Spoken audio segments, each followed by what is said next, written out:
So আমি এখানে আরো একটা কাজও করছি, হার্ট কেমনে চলে রে, হার্টের মধ্যে কি আছে, এই সমস্ত গল্পের মধ্যে আমি যাব না। কারণ আমি আসলে জিনিসটা এই ক্লাসটা এত মূল্যবান যে যদি কখনো হাইপার টেনশনের রুগী পান এবং যদি কখনো ম্যাজিক দেখাইতে পারেন, তখন বুঝবেন যে এই ক্লাসটার মূল্যটা কি। সো আমি যেটা করব, আমি একদম সরাসরি কথায় চলে যাব, দুই একটা অ্যাঙ্গেল দেখায় আমি কথায় চলে যাব। কারণ হচ্ছে যে আপনাদের মাথার, আমি আজকে মানে জিজ্ঞাসাও করব অনেকে যে আপনি এটা এই ওষুধটা বুঝছেন কিনা, কারণ আমার আমার টার্গেট হচ্ছে আপনাদেরকে ওষুধগুলা বুঝে আছে, আর ওষুধ কম তো। ওকে, সো প্রথম কথা হচ্ছে নাইস গাইডলাইন্স মানে হচ্ছে ইউকের গাইডলাইন। নাইস গাইডলাইন এর মানে হচ্ছে ইউকের গাইডলাইন। ইউকের গাইডলাইন অনুসারে ওরা এখন মনে করে যে 140 আর 90 হচ্ছে ব্লাড প্রেশারের ক্লিনিক্যাল সেটিং। ক্লিনিক্যাল সেটিং মানে হচ্ছে রুগী যখন ডাক্তারের কাছে আসে, আইসা যখন বসে, তখন তার যেই ব্লাড প্রেশারটা থাকবে এটা 140/90 থাকবে, ঠিক আছে। আর সে যখন বাসায় থাকবে তখন তার ব্লাড প্রেশারটা থাকতে হবে 135 এবং 85 এর উপরে। এই দুইটা যদি কনফার্ম হয় তাহলে আমরা ক্লিনিক্যাল ইয়াতে, কারণ বাংলাদেশ হেলথ গাইডলাইন বিএইচজি যেটা আছে এটাও কিন্তু ইউকের সিস্টেম মেনে চলে। সুতরাং সে যদি ক্লিনিক্যাল ইয়াতে কাউকে যদি আপনার ব্লাড প্রেশারের রুগী বলতে হয়, তাহলে এই 140/90 আর বাসায় 135/85, এই দুইটা সিমটম কনফার্ম করতে হবে অ্যাটলিস্ট 15 ডেজ বা 21 ডেজ এর জন্য। এটা হচ্ছে মূল কথা। সো ব্লাড প্রেশার দুই রকমের আমাদের মাথায় রাখতে হবে। আমি এর আগে উদ্দীপনা একটা ক্লাস করাইছিলাম ব্লাড প্রেশার নিয়ে, ওইটা কিন্তু ভুলেও কেউ দেখবেন না, কারণ ওইটা পেইড ক্লাস ছিল না। আর ওইটা দেখে আপনি যেটা বুঝতে পারবেন যে পেইড ক্লাসের সাথে ফ্রি ক্লাসের পার্থক্য কি। আপনার যদি ওইটা দেখতে ইচ্ছা করে আপনি দেখতে পারেন, কিন্তু আপনি বুঝতে পারবেন যে পেইড ক্লাসের সাথে ফ্রি ক্লাসের পার্থক্য কি। তো এখানে যেটা, এটা হচ্ছে যে আমরা ব্লাড প্রেশারকে জাস্ট দুই ভাগে ভাগ করব, একটা হচ্ছে এসেনশিয়াল হাইপারটেনশন আমরা বলি, আর একটা বলি সেকেন্ডারি হাইপারটেনশন। মানে প্রাইমারি আর সেকেন্ডারি, সোজা কথা। প্রাইমারি সেকেন্ডারি, প্রাইমারি হাইপারটেনশন বা প্রাইমারি ব্লাড প্রেশার আমরা কে বলি যে যেটা আসলে নিজে নিজে ডেভেলপ করছে, যেটা কিডনির কারণে বা লিভারের ইনসাফিসিয়েন্স, পোর্টাল হাইপারটেনশনের কারণে বা এমন কোনো কারণে সেটা ডেভেলপ করে না। আচ্ছা, সেকেন্ডারি হাইপারটেনশনের জন্য আমাদেরকে একটা শব্দ মনে রাখতে হবে, এটা হচ্ছে রোগট। তাহলে রোগট হচ্ছে 5 ধরনের সেকেন্ডারি হাইপারটেনশনের কি একটা ইয়া বলতে পারে, আহ, প্রথম অক্ষর। আর দিয়ে হচ্ছে রেনাল ডিজিজ, কিডনি ডিজিজ হইলে ব্লাড প্রেশার অবশ্যই বাড়বে। ও হচ্ছে অবিসিটি, স্পেশালি হাইপোথাইরয়েডিজমের সাথে কানেক্টেড থাকলে। Obesity specially sedentary life habit, pizza খাইয়া সারাদিন, বাটার খাইয়া যদি অবিস হয়ে যায়। পি হচ্ছে pregnancy induced hypertension. Pregnancy induced hypertension থাকলে কি হয়, প্রেগনেন্সি সময় কি দেখা যায়, প্রি এক্লাম্পসিয়া, এক্লাম্পসিয়া দেখা যায়, খুবই বাজে ডিজিজ। এরপরে হচ্ছে এন্ডোক্রিনাল হাইপারটেনশন। এন্ডোক্রিনাল হাইপারটেনশন একটা কারণ আছে, এন্ডোক্রিন গ্ল্যান্ড গুলো যদি ঠিক মতো না হয়, ওইখানে যদি আপনার কি বলবো ক্যাপিলারি কার্সিনোমা হয় থাইরয়েডের এরিয়ায়, ঠিক আছে, বা থাইরয়েড ফাংশন একদমই বসে গেল, বা অন্য কোনো এন্ডোক্রিনাল টেস্টে, সরি, ইয়ার কোর্টিকোসন ফাংশন বসে গেল, কোর্টিসলের ফাংশন বসে গেল, এজ এ রেজাল্ট কি হবে, এন্ডোক্রাইনাল হাইপারটেনশন। এরপরে হচ্ছে drug induced hypertension. Drug induced hypertension হচ্ছে যারা প্রচুর স্টেরয়েড নেয়, স্পেশালি চর্মরোগের জন্য যারা স্টেরয়েড নেয়, যারা অ্যাজমার জন্য স্টেরয়েড নেয়, যারা মাথা ব্যথার ট্যাবলেট খায়, শরীর ব্যথার, বিষ ব্যথার ট্যাবলেট খায়, ঠিক আছে, যে সমস্ত ছেলেরা বা মেয়েরা তাদের ইস্ট্রোজেন প্রোজেস্টেরন বাড়ানোর জন্য নানান ধরনের সাপ্লিমেন্টস খায়, ঠিক আছে, অ্যালকোহল, অ্যালকোহল খুবই ইম্পর্টেন্ট, এবং এনি কাইন্ড অফ আসলে ড্রাগ, অনেক ড্রাগই আছে যে ড্রাগ ইনডিউস হাইপারটেনশনের জন্য আপনাকে এটা আপনার দায়ী। তো মোস্ট অফ দা টাইম এটা হচ্ছে মাথা ব্যথার ওষুধ নাপা, প্যারাসিটামল, আর আরেকটা হচ্ছে স্টেরয়েড। স্টেরয়েডটা হচ্ছে একদমই খারাপ জিনিস। স্টেরয়েডের হাইপারটেনশন আসলে ইনফ্যাক্ট কন্ট্রোলও করা যায় না। সো এটা হচ্ছে রোগ থিওরি রেনাল ডিজিজ হচ্ছে কিডনি ডিজিজ, অবেসিটি মোটা হয়ে যাওয়া, প্রেগন্যান্সি ইনডিউসড হাইপারটেনশন, প্রিএক্লাম্পটিক হাইপারটেনশন। এরপরে হচ্ছে এন্ডোক্রাইন ডিজিজের জন্য যে হাইপারটেনশন হয়, এন্ডোক্রাইন ইনসাফিসিয়েন্সি বা এন্ডোক্রাইন হাইপোএন্ডোক্রাইন সিস্টেমের জন্য যে হাইপারটেনশন হয় এগুলা। এরপরে হচ্ছে ড্রাগের মধ্যে স্টেরয়েড। তো এটা আমরা আমাদের খেয়াল থাকতে হবে। এবার আমাদেরকে মাথায় রাখতে হবে যে সবচেয়ে ভয়ঙ্কর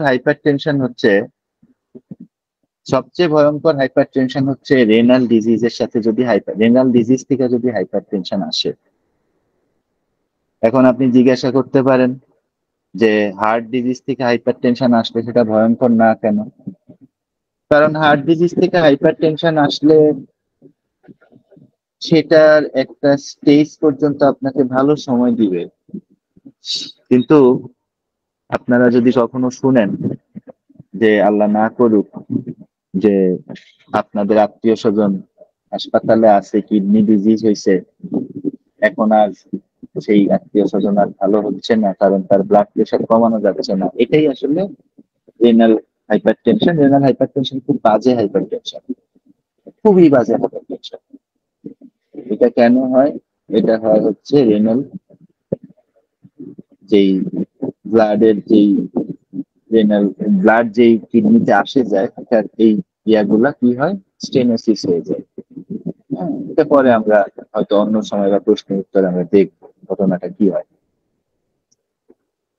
রেনাল আর্টারি স্টেনোসিস পৃথিবীতে সবচেয়ে ভয়ঙ্কর রোগের মধ্যে একটা। রেনাল আর্টারি স্টেনোসিসের জন্য আপনাকে এটা হয় কখন? যখন একটা লোকের কিডনি ফেল করতে শুরু করে এট ফার্স্ট। দ্বিতীয়ত হয় কখন? যখন একটা লোকের কিডনি ফেল করে যায়। তৃতীয়ত হয় হচ্ছে যখন কোনো কারণে তার টিউবাল কোনো ধরনের ইনফেকশন হয়, তার কোনো রেনাল যে টিউব আছে টিউবের মধ্যে ইনফেকশন হলো, ওইখানে কোনো ধরনের ব্যাকটেরিয়াল গ্রোথ হইলো, অথবা আপনার কিডনির এপিনেফ্রিন গুলা ছিঁড়া গেল, ছিঁড়া দেওয়া যায় ব্লাড জমা জমা হয়ে হয়ে এই আর্টারি গুলা ভরা পেয়ে গেল, স্টেনোসিস হয়ে গেল। আর্টেরিয়ালোস্ক্লেরোসিস হয়, আমরা সামনে ওষুধ দেখবো এগুলা। সবচেয়ে খারাপ হাইপারটেনশনের মধ্যে এটা এই রোগী আসলে সাধারণত টিকে না। যদি হাই প্রেসারে স্ট্রোক করে সাধারণত দেখা যায় যে রোগীগুলা টিকে না। এই ধরনের রোগী পাইলে প্রথমত হচ্ছে মেডিসিনের আগে প্রথম কথা হচ্ছে কিছু টেস্ট দিতে হবে। প্রথম যেই টেস্টটা দিবেন এটা হচ্ছে ইউরিনে অ্যালবুমিন আছে কিনা, এটা ইউরিনের অ্যালবুমিন দিবেন না। আর ব্লাডের যে অ্যালবুমিন এটা কিন্তু লিভারের অবস্থা দেখায় বেশি ইউরিন কিডনির অবস্থা থেকে, সুতরাং আপনাকে দিতে হবে হচ্ছে ইউরিন অ্যালবুমিন। কিন্তু এইটার টেস্টটার নাম হচ্ছে albumin creatinine ratio. Albumin creatinine রেশিওতে দেখতে হবে যে কতটুকু প্রোটিন আপনার ইউরিনে আছে এবং ওই এগেনস্টে তার এগেনস্টে কতটুকু ক্রিয়েটিনিন আপনার উঠছে। আরেকটা টেস্ট আছে, এটার নাম হচ্ছে ডিপস্টিক টেস্ট। ডিপস্টিক টেস্টে আপনার এটা মাইক্রোস্কোপিক একটা টেস্ট হয়। এখানে কি করে? এখানে কিছুই করে না, এখানে হেমাচুরিয়ার আছে কিনা মাইক্রোস্কোপ দিয়ে দেখে, যে পেশাবের সাথে রক্ত আছে কিনা। খুব অল্প পরিমাণ রক্ত থাকলেও মাইক্রোস্কোপের কিডনি ড্যামেজ বোঝার জন্য। ডায়াবেটিসের কোনো রোগী আসলে ডায়াবেটিসের রোগীরা সাধারণত আমাদের কাছে ফাস্টিং ব্লাড সুগার টেস্ট করে নিয়ে আসে। ডায়াবেটিসের রোগীদের ফাস্টিং ব্লাড সুগার দেখার কোনো মানে হয় না। কেন মানে হয় না? কারণ ডায়াবেটিস অনেক বেশি বাইরে না গেলে একটা ডায়াবেটিসের রোগী ঠাস করে মরে যায় না। 25-25 না হয়ে গেলে একটা রোগী সাধারণত মরে যায় না। ডায়াবেটিসের রোগীর জন্য সবচেয়ে ইম্পর্টেন্ট টেস্ট হচ্ছে HbA1c, এবং HbA1c তে আপনি যেটা দেখবেন যে আগে যে 3 মাসের রেশিওর সাথে এই 3 মাসের রেশিও এটা কতটুকু বাড়ছে, সাথে যেটা দেখবেন এই HbA1c বাড়া কমার সাথে তার রেনাল যে সমস্ত টেস্ট গুলো আছে সেগুলা কোনো ঝামেলা হয়েছে কিনা, সেগুলা ঠিক আছে কিনা, সেগুলা ঠিক মতো উঠতেছে নামতেছে কিনা। এবং যখনই কোনো ডায়াবেটিসের রোগী পাবেন অবশ্যই অবশ্যই সেই ডায়াবেটিসের পেশেন্টের লিপিড প্রোফাইল টেস্ট দিবেন অথবা লিভার ফাংশন টেস্ট দিবেন। লিভার ফাংশন টেস্ট দিলে যেটা হবে সেটা হচ্ছে যে ডায়াবেটিসের রোগীদের সবচেয়ে বেশি আগে আইসা অ্যাটাক করে চোখে, তারপরে করে পেনিসে, তারপরে করে লিভারে। এবং ডায়াবেটিসের রোগীদের কি হয়, হাইপাটোমেগালি হয়ে যায়। হেপাটোমেগালি হয়ে গেলে ওই ডায়াবেটিসের রোগীটা হেপাটোমেগালি থেকে তারপরে আস্তে আস্তে হার্টটা ব্লক হয়ে যেতে শুরু করে। সো এই 3টা টেস্ট কখনোই মিস করবেন না। অবশ্যই এই হাইপারটেনশনের রোগী পাইলে, হাই ব্লাড প্রেশারের রোগী পাইলে আপনারা যেটা করবেন সেটা হচ্ছে তার চোখের একটা এক্সামিনেশন করাবেন, এটাকে ফান্ডাস এক্সামিনেশন বলে, দেখার জন্য যে চোখের যে নার্ভ গুলো আছে এখানে কখনো কোনো ব্লাড জমা আছে কিনা, ওখানে ফাইটে গেছে কিনা। এটা কিন্তু খুব ইম্পর্টেন্ট। কারণ হচ্ছে যে ডায়াবেটিস থাকলে হাইপারটেনসিভ রেটিনোপ্যাথি, ডায়াবেটিক রেটিনোপ্যাথি মানুষের অজান্তেই গ্রো করে। অনেক অন্ধ পাবেন যে শুধুমাত্র ডাক্তার এতটুকু টেস্ট দেয় না, এই কারণে বুঝতে পারে না, সুতরাং অন্ধ হয়ে গেছে। আচ্ছা, সবচেয়ে ইম্পর্টেন্ট টেস্ট হচ্ছে ইসিজি করাবেন। আমি বলি যে যাদের টাকা পয়সা আছে, যদি পেশেন্ট দেখেন টাকা পয়সা থাকে তাহলে ভুলেও ইসিজি দিবেন না, সরাসরি এর ইকোকার্ডিওগ্রাম দিবেন, ইকেজি দিবেন। ইকেজি দিয়া, কারণ ইসিজিতে left ventricular hypertrophy, left ventricular failure, তারপরে হচ্ছে লেফট ভেন্ট্রিকুলার ইজেকশন ফ্রিকশন, এগুলা কিন্তু ইসিজিতে যেটা মানে যেটা চিহ্নের আকারে বোঝা যায় সেটা কিন্তু ইকেজিতে সংখ্যার আকারে বোঝা যায়। হালকা টাকা পয়সা থাকলেই ওকে ইকেজি লেখা ফেলবেন, কোনো চিন্তা করবেন না। কখনো কোনো টেস্ট দিতে গেলে কখনো এগুলা আমাকে আপনি অমানবিক মনে করতে পারেন, কিন্তু সবসময় মাথায় রাখবেন কখনো কোনো টেস্ট দিতে গেলে পেশেন্টের কত টাকা আছে, পেশেন্টের টাকা আছে কিনা এগুলা টাকা দেয় না, তাহলে টেস্ট লিখতে পারবেন। কারণ আমাদেরকে এমন এমন টেস্ট লিখতে হয়, একটা পেট সিটি স্ক্যান লিখতে হয়, একটা পেট সিটি স্ক্যান বাংলাদেশে করাইতে 84,000 টাকা লাগে। হয়তো মহিলার হাজবেন্ড 50,000 টাকার বেশি মাসে ইনকামই করেন না, আমাদের লিখতে হয়। কারণ আমি জানি যে এই পেট সিটি না করাইলে তাহলে আমি আশেপাশে টেস্ট করাইলে 50-এর কাছাকাছি যাবে, তার থেকে ভালো পেট সিটি করাই হলাম না। উনিও নিশ্চিত, আমিও নিশ্চিত। সো এগুলা করবেন না। অ্যালবুমিন ক্রিয়েটিনিন রেশিও ডায়াবেটিসের রোগীদের জন্য সবসময় রাখবেন। অ্যালকালাইন ফসফেট দিকে লিখি নেই, রাখবেন। ডিপস্টিক একবার দুইবার দেখবেন বছরে। HbA1c দেখবেন। অবশ্যই চোখ দেখতে বলবেন যে আপনি 6 মাস পরে পরে গিয়ে আপনার চোখ দেখায় আসেন যাদের হাইপার টেনশন আছে, এবং অবশ্যই অবশ্যই তাকে ইকেজি করাবেন। কারণ হাইপার টেনশন হলে যেটা হয় তার লেফট ভেন্ট্রিকলটা আস্তে আস্তে দুর্বল হয়ে যেতে থাকে। অ্যাজ এ রেজাল্ট তার লেফট ভেন্ট্রিকুলার ফেলিউর হতে গেলে আমাদের হোমিওপ্যাথিতে লেফট ভেন্ট্রিকুলার ফেলিউরের অনেক বেশি পরিমাণ, অনেক ভালো ভালো ওষুধ আছে। আমি কি বুঝাইতে পারছি সবাইকে? জি এতটুকু স্যার। বুঝছেন? হ্যালো, আমার কথা শোনা যাচ্ছে ঋত্বিক ভাই? থ্যাংক ইউ, আপনারা ওয়েট করছেন। দাঁড়ান আমি আবার একটু চেঞ্জ করি, কারণ হচ্ছে এই নেট চেঞ্জ করতে গিয়ে মনে হয় সব লাইন চলে গেছিল। ওকে, সো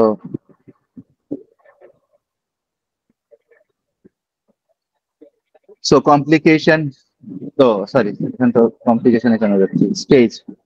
সো আমি স্টেজ আগেই বলছি, সরি স্টেজ বলি নাই, stage 1 140 to 90 clinical reading, stage 2 160/100, এটাও ক্লিনিক্যাল রিডিং। স্টেজ 3 180+, আর নিচে থাকবে 120। এটা হচ্ছে স্টেজ, আপনারা এগুলা দেখে নিয়ে, এগুলাতে তেমন কোনো কিছু বলার নাই আমার, এগুলা সময় নষ্ট করতেছে। আমি শুধু রাখতে হয় এই কারণে রাখছি, কারণ হচ্ছে যে রাখতে হয়। কমপ্লিকেশন, কমপ্লিকেশনটা খুবই গুরুত্বপূর্ণ। কমপ্লিকেশন গুলা বুঝতে করেন, পেশেন্টকে আপনারই বুঝাইতে হবে, আমাকে তখন পাবেন না। ফার্স্ট হচ্ছে যে ischemic heart disease. Ischemic heart disease মানে কি? ইসকেমিয়া মানে কি? ইসকেমিয়া মানে হচ্ছে যখন হার্টের যে মাসেল গুলো আছে এগুলা ঠিক, ইসকেমিয়া মানে হচ্ছে মাসেল গুলা ঠিক মতো ব্লাড না পাওয়া। সো ইসকেমিক হার্ট ডিজিজ মানে হচ্ছে ব্লাড কম পাইতে পাইতে হার্টের মাসেল গুলা যখন মরে যেতে থাকে, তখনই আমরা কি বলি? কার্ডিয়াক ইনফার্কশন বলি বা হার্ট অ্যাটাক বলি। ঠিক আছে? তো ফার্স্ট রিজন হচ্ছে ইসকেমিয়া বা ইসকেমিক হার্ট ডিজিজ।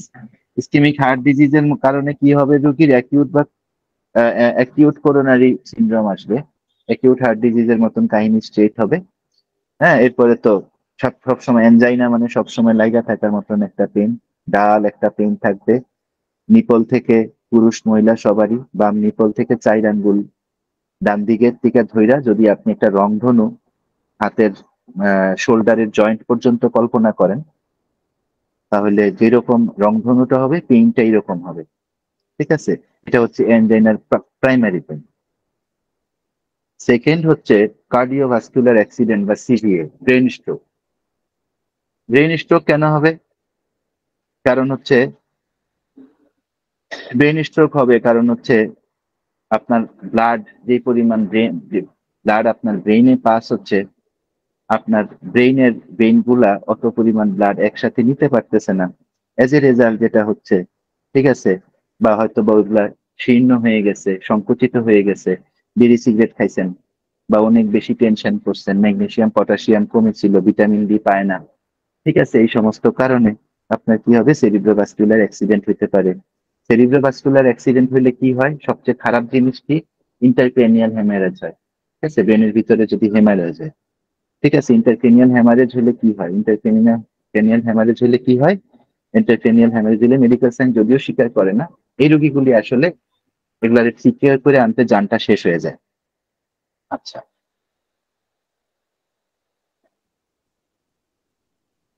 ডায়াবেটিস অনেক বেশি, সরি, হাই প্রেশার প্রেশার অনেক বেশি হইলে যেটা হয় এরপরে, এটা হচ্ছে মানে ভ্যাসকুলার ডিজিজ হয়। শরীরের বিভিন্ন ভাস্কুলার জায়গায় পেরিফেরাল আর্টেরিয়াল ডিজিজ হয়, অ্যাওর্টিক হয়, ঝামেলা হয়। ঠিক আছে, অ্যাওর্টিক অ্যানিউরিজম হয়, অ্যাওর্টার মধ্যে অনেক পরিমাণ ব্লাড একসাথে ঢুকে যায়। ঠিক আছে, অ্যাওর্টার মধ্যে অনেক পরিমাণ ব্লাড এক সময় ঢুকে যায়। ঠিক আছে, তো এরপরে হচ্ছে, এটা হচ্ছে একটা। এরপরে আরেকটা জিনিস হচ্ছে হাইপারটেনসিভ রেটিনোপ্যাথি হয়। হাইপারটেনসিভ রেটিনোপ্যাথিতে কি হয়? হাইপারটেনসিভ রেটিনোপ্যাথিতে আমি একটু আগেই দেখাইছি। হাইপারটেনসিভ রেটিনোপ্যাথিতে চোখের মধ্যে আইসা এই রেটিনোপ্যাথি হয়, ভয়াবহ জিনিস। অনেক মানুষেরই দৃষ্টিশক্তি নষ্ট হয়ে যায়। নেফ্রোপ্যাথি হয়, কিডনির ভেইন গুলা ছিঁড়া যায়, কিডনির ভিতরে যে ছোট ছোট কুটি কুটি কুটি কুটি নার্ভ আছে এগুলা ছিঁড়া যায় হাইপারটেনসিভ নেফ্রোপ্যাথিতে। ভাস্কুলার ডিমেনশিয়া হয়। সবচেয়ে সাংঘাতিক জিনিস হচ্ছে লেফট ভেন্ট্রিকুলার হাইপারট্রফি হয়। হার্টের যে লেফট ভেন্ট্রিকেলটা আছে এটা বাড়তে থাকে। এটা খুব ভয়াবহ জিনিস। ঠিক আছে, এটা খুবই ভয়াবহ জিনিস। তো লেফট ভেন্ট্রিকুলার হাইপারট্রফি হয়। লেফট ভেন্ট্রিকুলার হাইপারট্রফি হইলে যেটা হয়, এটা হচ্ছে ওই পেশেন্টের বডিতে ব্লাড বেশি পরিমাণ চায় তখন হার্ট, এবং এই কারণে তখন কিডনির উপরে প্রেশার পড়ে, ব্রেনের উপরে প্রেশার পড়ে, হার্ট মাসেলের উপরে প্রেশার পড়ে। It's a whole type of another type of story এই লেফট ভেন্ট্রিকুলার হাইপারট্রফি। এবং আস্তে আস্তে কি হয়? আজকে প্রেশার এরকম, কালকে প্রেশার ওই রকম, পরশু এরকম। হার্টের মাসেল গুলার মধ্যে একটা ইরেগুলার একটা রিদমের সৃষ্টি হয়। মনে রাখবেন, আমাদের মানুষের শরীরের মধ্যে জেনেটিক্যালি কয়েকটা জিনিস আছে। এর মধ্যে একটা জিনিস হচ্ছে মাসেল মেমোরি। মাসেল মেমোরি হচ্ছে সেটা, আপনার মাসেল জানে যে আসলে তাকে কিভাবে কন্ট্রাকশন করতে হবে এবং কিভাবে কতটুকু কন্ট্রাকশন করতে হবে, এবং আপনার মাসেল জানে যে আপনি আসলে নর্মালি কিরকম ঘুমান এবং সেই অনুসারে সে কতটুকু রেস্ট পাবে। ঠিক আছে? সো এই সমস্ত জিনিসগুলো যদি আপনি দেখেন, এই এই মাসেলের সাথে হার্ট মাসেল গুলা, স্ট্রাইক মাসেল যেগুলারে বলি আমরা, এই মাসেল গুলা আস্তে আস্তে আস্তে আস্তে কি হয়, উইক হইতে পারে, উইক হইতে থাকে। তখন কি হয় মানুষের, তখন মানুষের লেফট ভেন্ট্রিকুলার হাইপারট্রফিতে সবচেয়ে বড় প্যাথোলজি হচ্ছে কি প্যাথোলজি, সবচেয়ে বড় বড় প্যাথোলজি হচ্ছে কি, পালপিটেশন। পালপিটেশন হয়, দেখবেন হার্টের রোগী প্রচুর পালপিটেশন নিয়ে আসে। বুঝে রাখবেন যে হয় এলবিএফ আছে অথবা আরবিএফ আছে, মোস্ট অফ দ্য টাইম এলবিএফ থাকে, এই পালপিটেশন হয়। এই ওই জায়গায় অবশ্য হাইপার টেনশন না থাকলে মেইন রেমেডি হচ্ছে ক্যালকেরিয়া আর্টস। আচ্ছা, এরপরে হচ্ছে হার্ট ফেলিউর হয়। হার্ট ফেলিউর হয়ে কি হয়, হার্ট ফেলিউর হয়, হার্ট ফেলিউর হয় হচ্ছে, হার্ট ফেলিউর মানে হার্টের ইনসাফিসিয়েন্সি। হার্ট ফেলিউর যেমন পিজি থেকে বলা হয়েছে যে এই যে কিছুদিন আগে ভদ্রলোক মারা গেলেন সাইদি সাহেব, ওনার হার্ট ফেলিউর হয়েছে। এটা এটা কিন্তু মেডিকেল টার্ম। হার্ট ফেলিউর মানে হচ্ছে হার্টের ইনসাফিসিয়েন্সি, হার্ট 5 লিটার ব্লাড ওর পাম্প করার কথা, সে হয়তো তখন ব্লাড বডির থেকে পাচ্ছেই হয়েছে 1.5 লিটার। 1.5 লিটার ব্লাড যদি সে বডির থেকে পায়, তার তার নিজের চলতে লাগে 1 লিটার। ঠিক আছে? হ্যাঁ, তার নিজের চলতে লাগে 1 লিটার। আর যদি নিজের চলতে 1 লিটার লাগে, তাহলে সে বাকি যে 1/2 লিটার আছে, সে 1/2 লিটার সে কি করবে, সে 1/2 লিটার সে উপরে ছাইড়া দেয়। কিন্তু তখন কি হয়, তখন এই এই এই যে হিসাবের ব্যাপারটা, এটা তখন হার্ট ঠিক রাখতে পারে না। এবং হার্ট ঠিক রাখতে না পারলে কি হয়, আচ্ছা হার্টের মাসেল গুলা মরতে থাকে, তখন ইনফার্কশন হতে থাকে, ইনফার্কশন হতে থাকতে থাকতে একটা সময় হার্টটা বন্ধ হয়ে যায়। আর যেটারে আমরা বলি হার্ট বন্ধ হয়ে যাওয়া, এটা কিন্তু কার্ডিয়াক অ্যারেস্ট বলা হয়। কেমন? এটা কিন্তু হার্ট ফেলিউর না। হার্ট ফেলিউর হচ্ছে হার্টের ইনসাফিসিয়েন্সি, কিডনি ফেলিউর হচ্ছে কিডনির ইনসাফিসিয়েন্সি, লিভার ফেলিউর হচ্ছে লিভারের ইনসাফিসিয়েন্সি।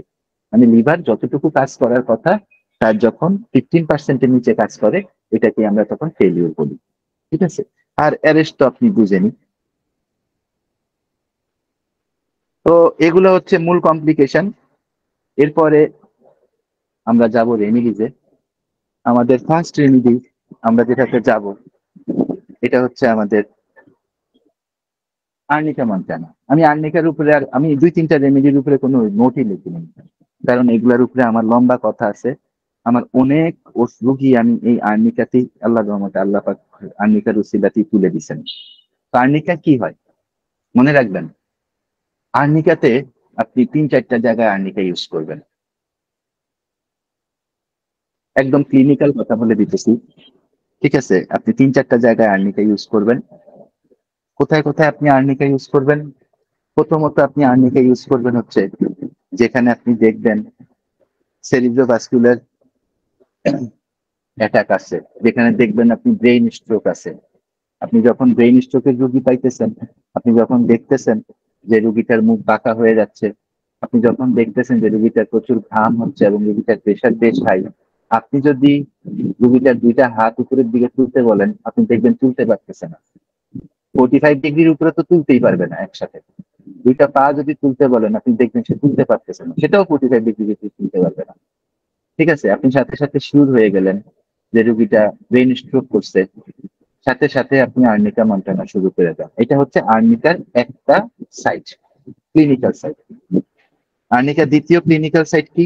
আর্নিকার দ্বিতীয় ক্লিনিক্যাল সাইট হচ্ছে যে আপনি একটা 30 বছরের জোয়ান মানুষ, একটু মাংস মাংস বেশি খান, বিরিয়ানি পোলাও বেশি খান।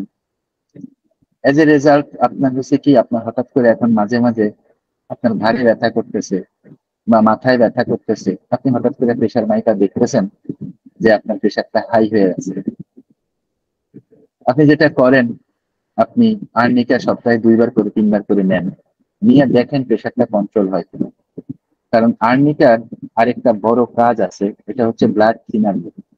আপনারা দেখবেন, আপনারা যদি কখনো কোনো স্ট্রোক রোগী দেখেন, আপনারা দেখবেন যে তাদেরকে ইকোস্প্রিন জাতীয় ট্যাবলেট দেওয়া হয়, ডিসপ্রিন জাতীয় ট্যাবলেট দেওয়া হয়। ডিসপ্রিন যেই কাজটা করে, আর্নিকা সেম কাজটা করে। সো এটা হচ্ছে আর্নিকার প্র্যাকটিক্যাল ব্যবহারের কথা আমি আপনাদেরকে বলতেছি। তৃতীয়